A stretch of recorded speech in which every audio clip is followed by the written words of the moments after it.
Today, we will try to study a poem, Sailing to Byzantium, and this poem is written by W B Yeats. That means William Butler Yeats. Previously, we have studied several poems written by the same poet, W B Yeats. So it is one of the best poems written by W B Yeats. And in the poem, as you see, after the title of the poem, and also you see the two questions. That is, oh, where is Byzantium? And why did W B Yeats sail to Byzantium? Every poem is written on a context, and there would be a theme, more than one themes. There would be some symbols, and W B Yeats is a poet who was born in Ireland, and he is famous for his symbolic presentation in his poems. We have studied, and also we are going to study today. It means that the sailing to Byzantium is also a poem.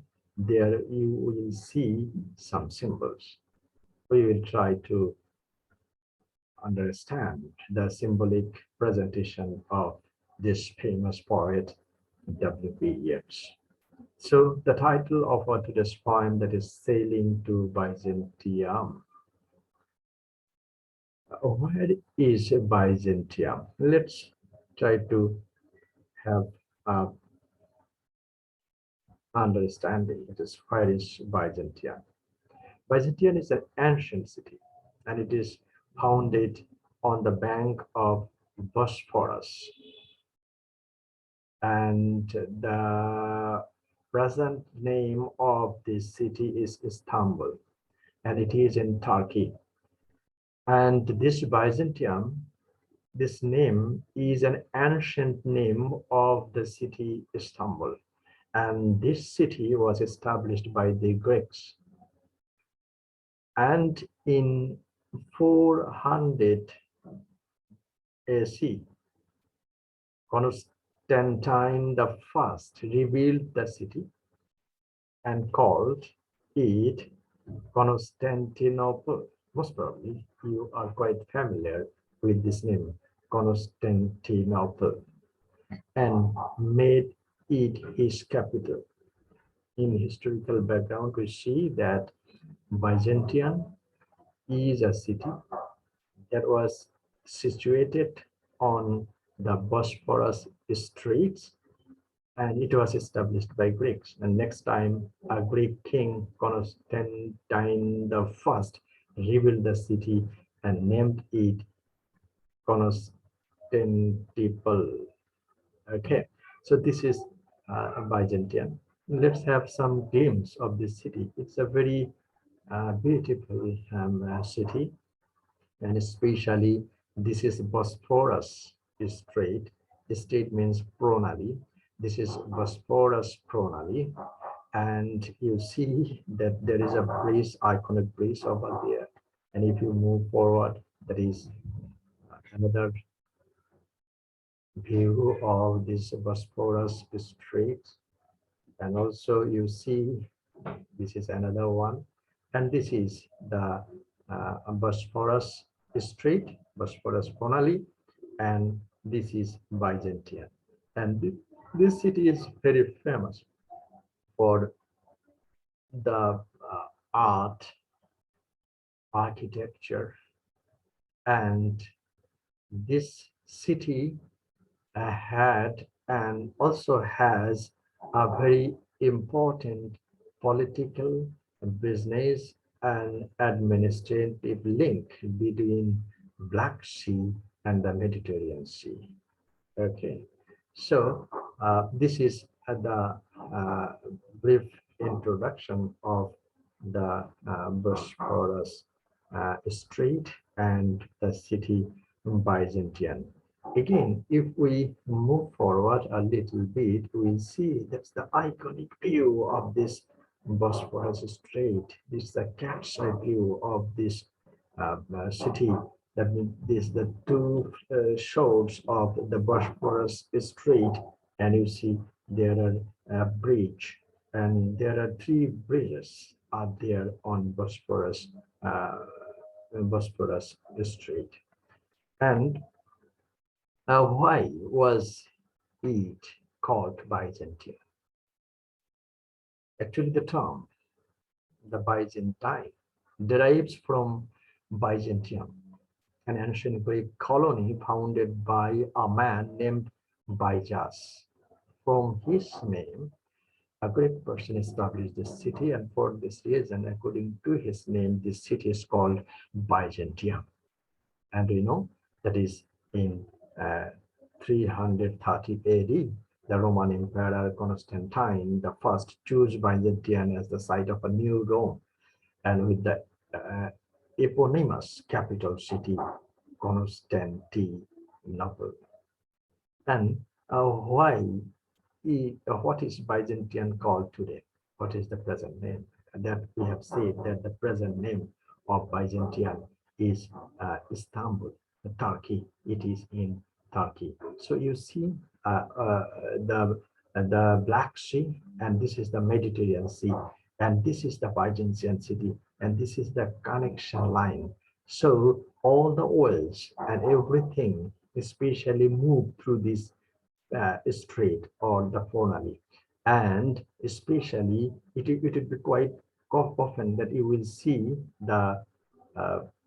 you will see the Russian warship will be moving in this through this strait, that is the Bosporus Strait. So this is, and this site is Byzantium, and the present name of Byzantium is Istanbul, uh, and it is in Turkey. And why in the Byzantium is important? The most legacy of the Byzantine Empire is the preservation of Greek and the Roman civilization during the Middle Age. So if you go and visit this city Byzantium, you would be astonished to see the art and architecture and the preservation of the ancient Greek and Roman civilizations symbols and art. And we know that always art enchants our mind, so that art is um, immortal. Naturally, human being, we are mortal. One day we will die. Not only the human being, all the living being will die, but the art and the architecture that will live forever until the demise of this civilization of this world. And for this reason, this Byzantine is famous for ancient Greek and Roman architecture, art, painting, mosaics, and everything. Byzantine civilization blended Christian religious belief with Greek science, philosophy, and art. So Greek and Roman civilization were the earliest civilization, and especially the Greek civilization is famous for their architectures, science, philosophy, and art. And Greek philosopher, and also as well as the literature.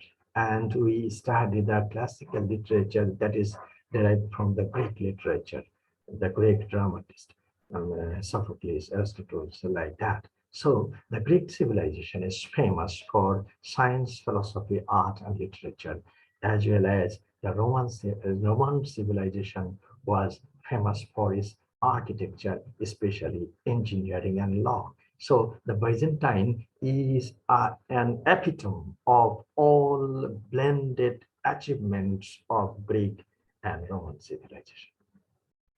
Get? Let's watch a video of this. So we have understood the importance of Byzantine city as well as the Bosporus Strait. And in this very city, our poet W B Yeats said. So we have got the answer that we made a question at the initial stage of today's class, that where is Byzantium?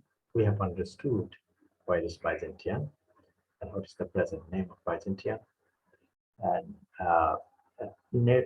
now we will read and try to analyze the poem line by line. And next time, we will try to find the answer of the second question, that why W B Yeats sailed to this very city, Byzantium.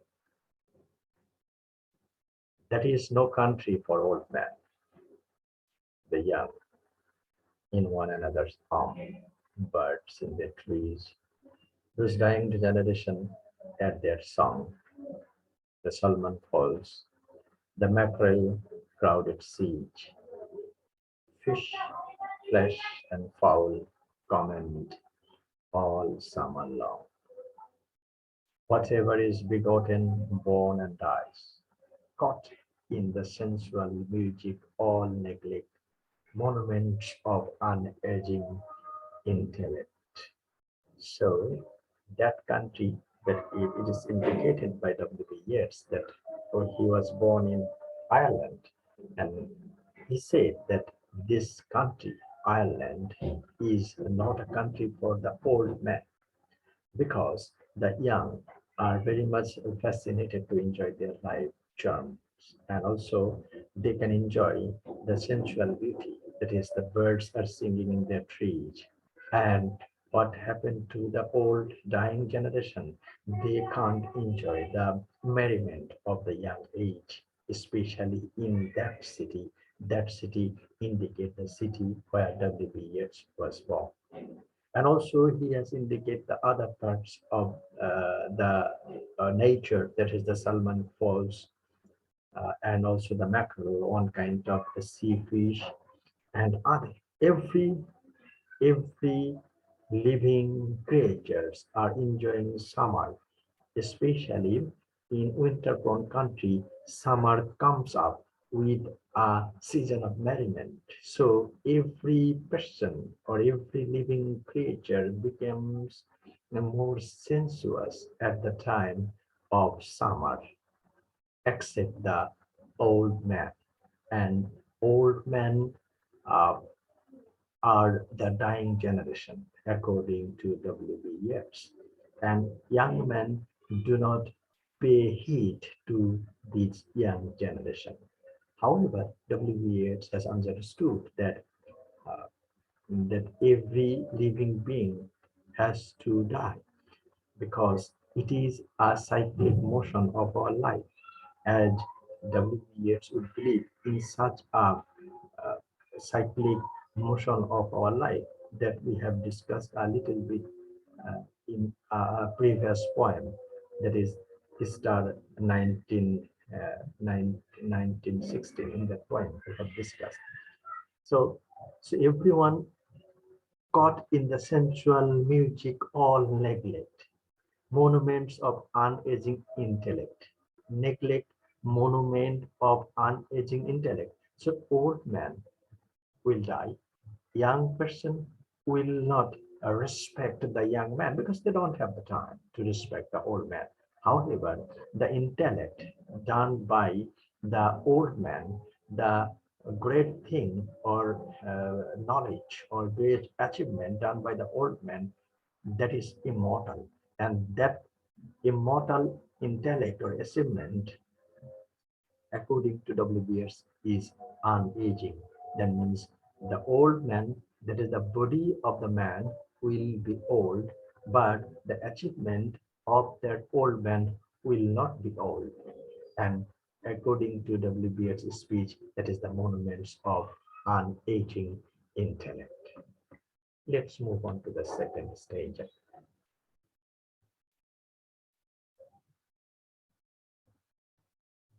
All aged man is but a paltry thing, a tattered coat upon a stick. W B Yeats has gone to the to another analysis of the old man. He has compared the old man with a paltry, a very trivial thing, and it can also be compared with the tattered coat upon a stick. That means it has no life.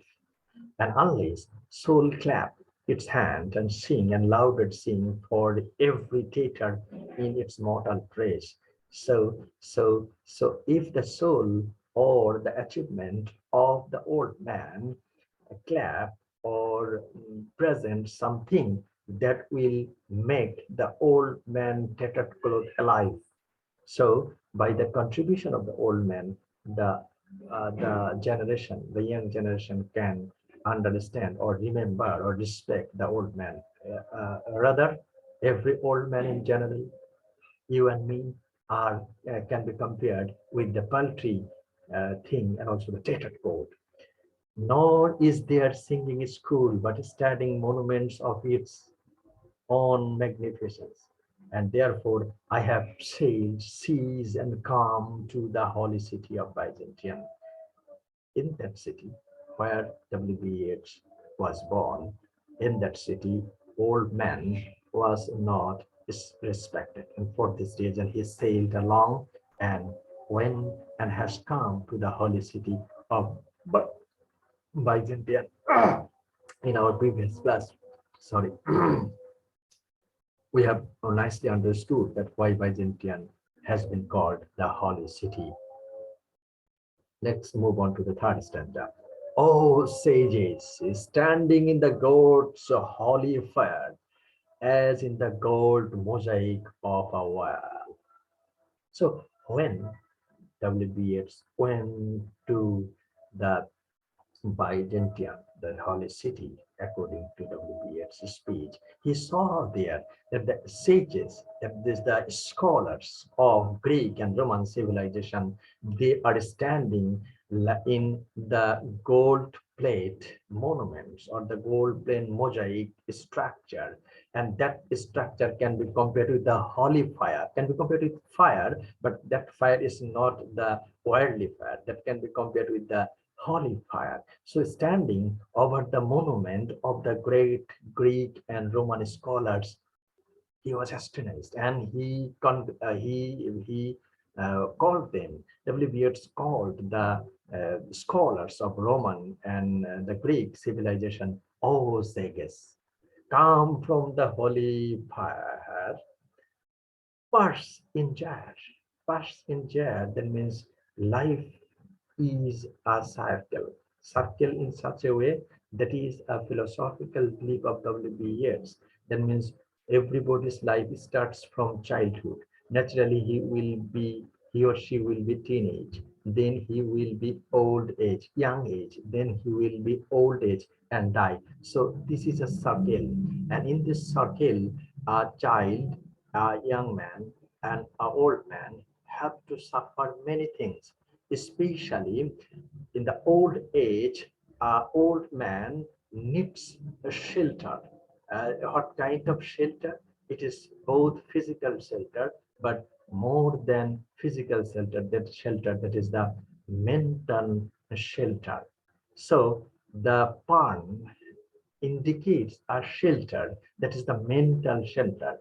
If the great person of Roman and Greek civilization comes up from the mosaic, golden mosaic structure, that means W. B. Yeats will be happy because they will become as a shelter, that is the mental shelter to W. B. Yeats, because the young people do not love uh, old man like W. B. Yeats. And be singing, masters of my soul. That means if you come out from your structure, golden structure, you can be compared to me a mental consolation, as well as you will be singing to my soul, and I would be mentally happy. Consume my heart away, sick with desire.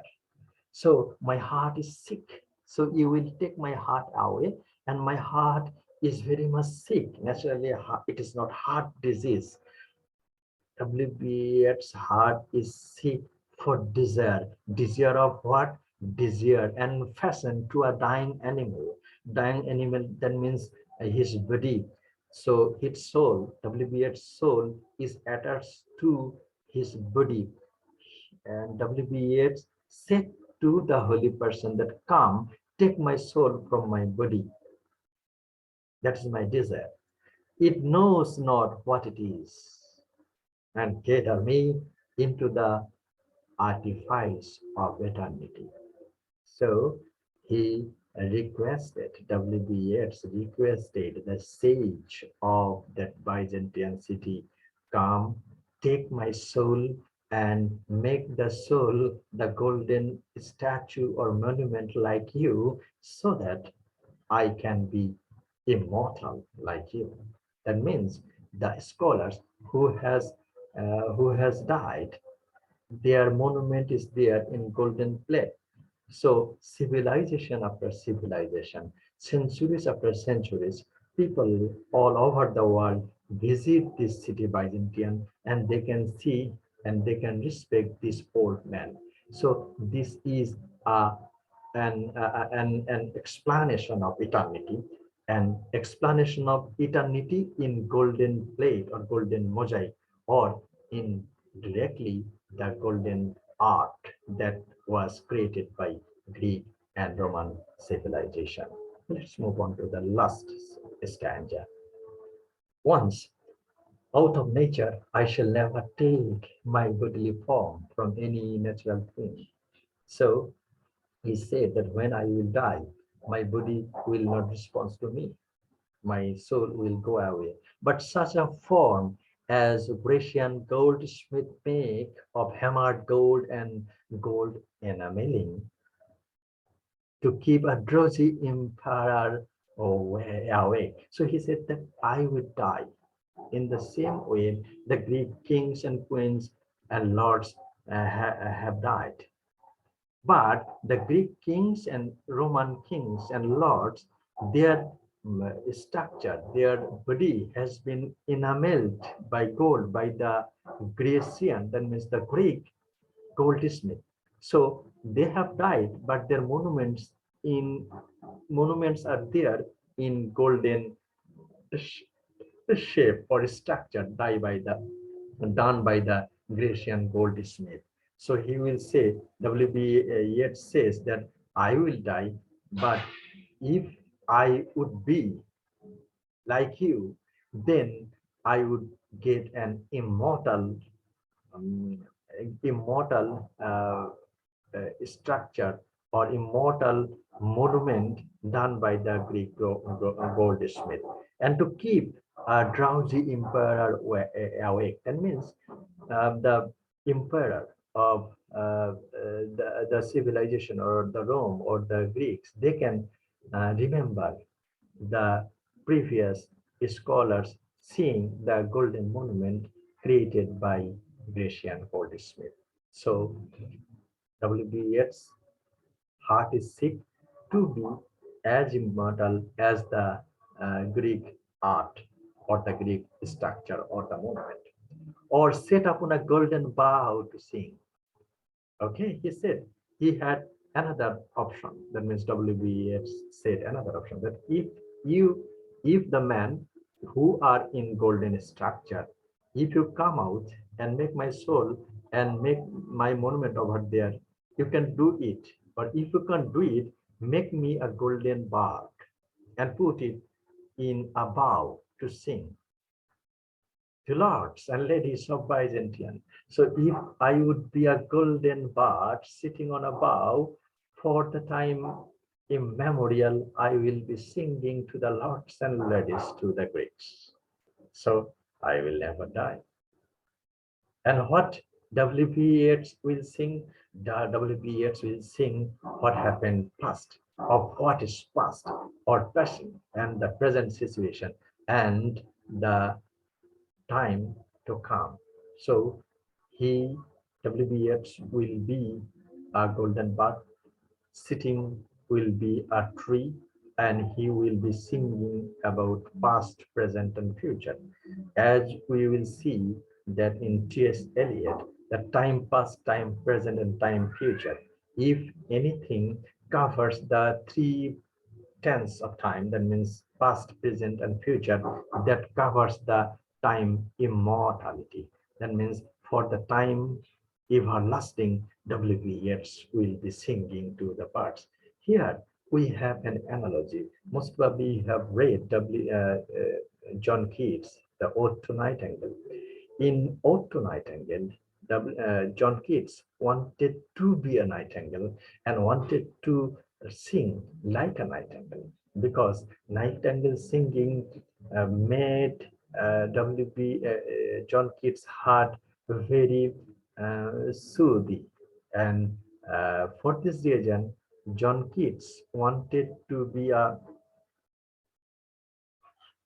John Keats wanted to be a nightingale. And in the same way, W B Yeats wanted to be a golden bard who will be singing good song of past, present, and future. Okay, so this is in brief the poem in analysis. Let's see, that is the summary we have done. That is the speaker referring to a country, the country of the Byzantium, where the summer people in summer season, everyone was enjoying. So they are enjoying the monuments, and that all the summer long the world rings with the sensuous music. That means the music related to romanticism or physical relation, something else. So everything was busy, and W.B. Yeats went to the city of Byzantium, and there he was astonished to see the golden monument of Lord and ladies over there. And he said, W.B. Yeats said that make me a golden monument by the Greek goldsmith. Or if you can't do so, make me a golden bard. I will be sitting on a bough of a tree and I will be singing the song of past, song of present, and the song of future.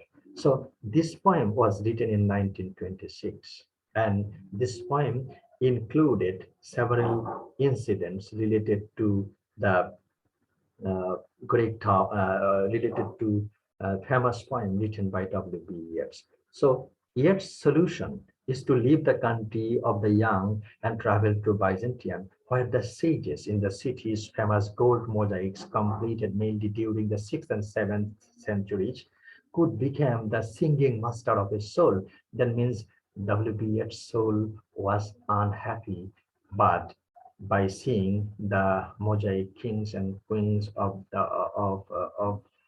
Greek, he became happy. W.B. Yeats became happy.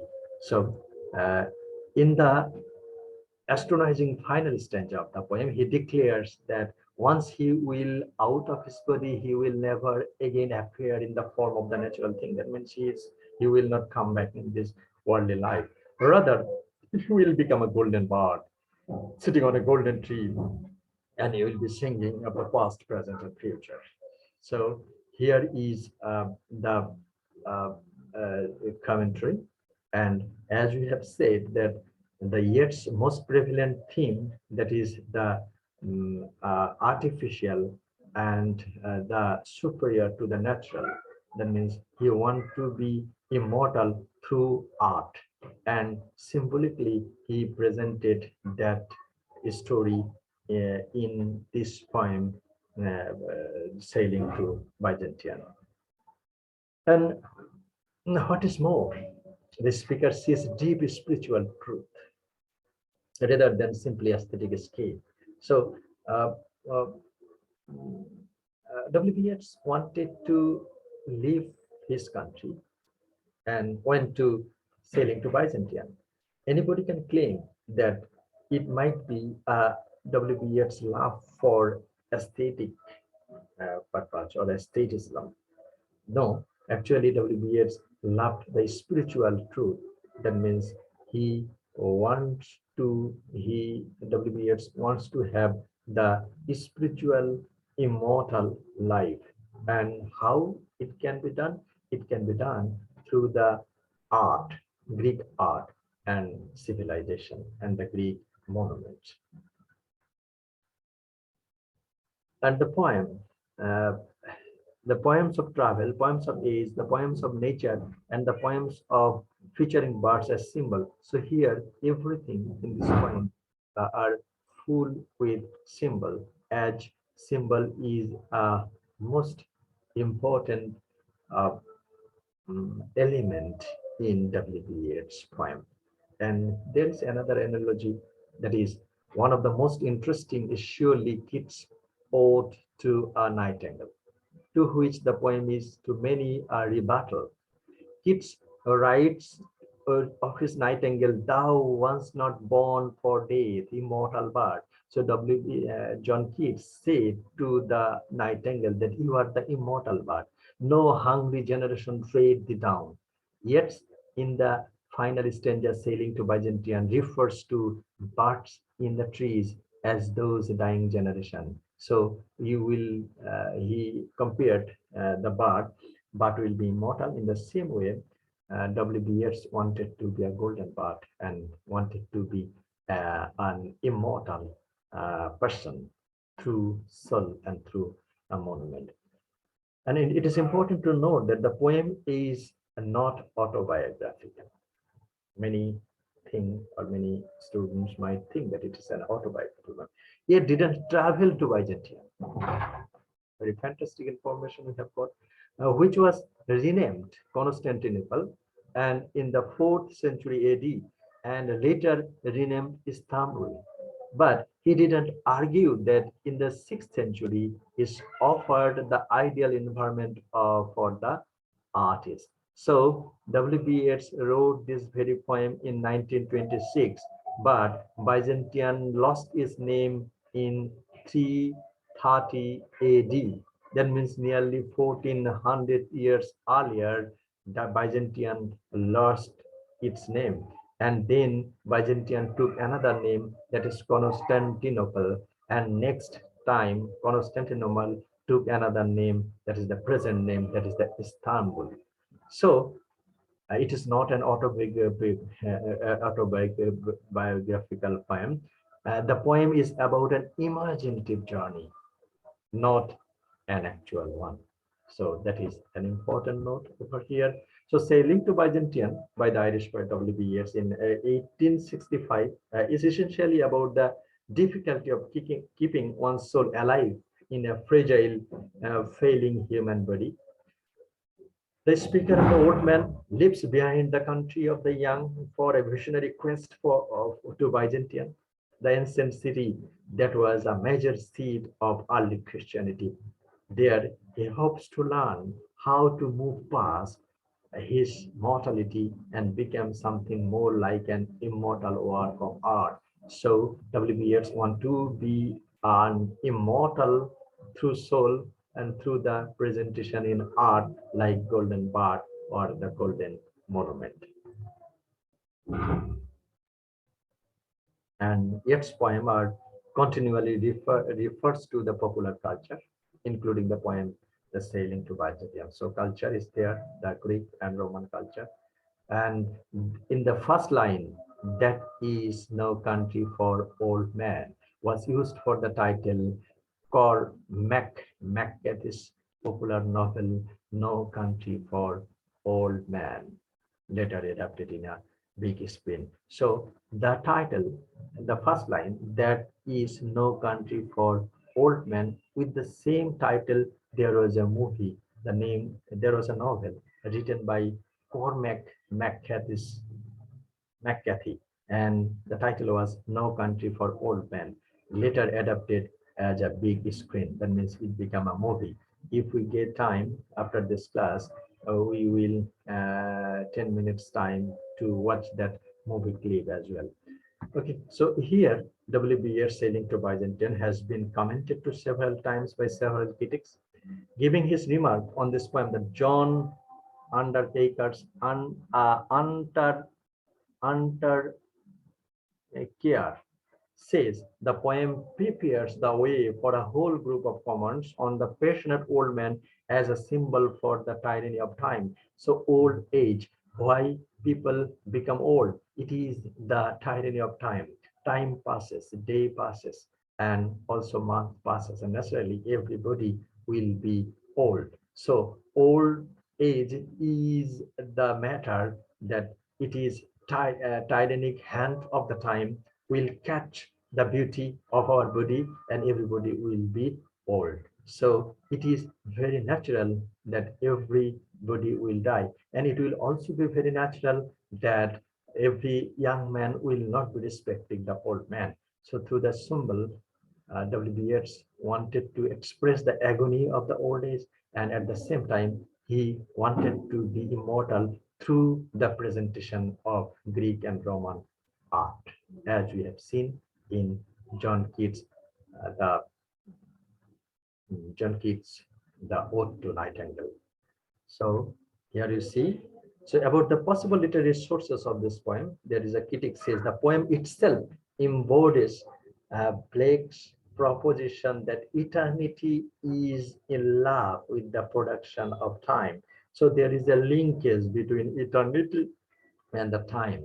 So time will make everyone eternal. If anybody will live for the time immemorial, for immemorial, he or she will be the eternal person. But Harold Bloom doesn't agree with him. He said that and believes that the vision of this poem, that means the Sailing to Byzantium, as well as its re repudiation of nature is more Shelley than Blakean. Okay, so Blake says that this is the eternity and time. There is a linkage, but Harold Bloom said no. It is the Shelleyan concept. That means Shelley wanted to be the cyclic order. That means if winter comes, can spring be far behind? That we have said in a poem written by Shelley. So here there is another analogy, that is, it is W B Yeats can be compared with Shelley, can be compared with Blake, and also can be compared with uh, John Keats. And John Keats was a lover of Greek art, as we have seen that Grecian art, that means the Greek art.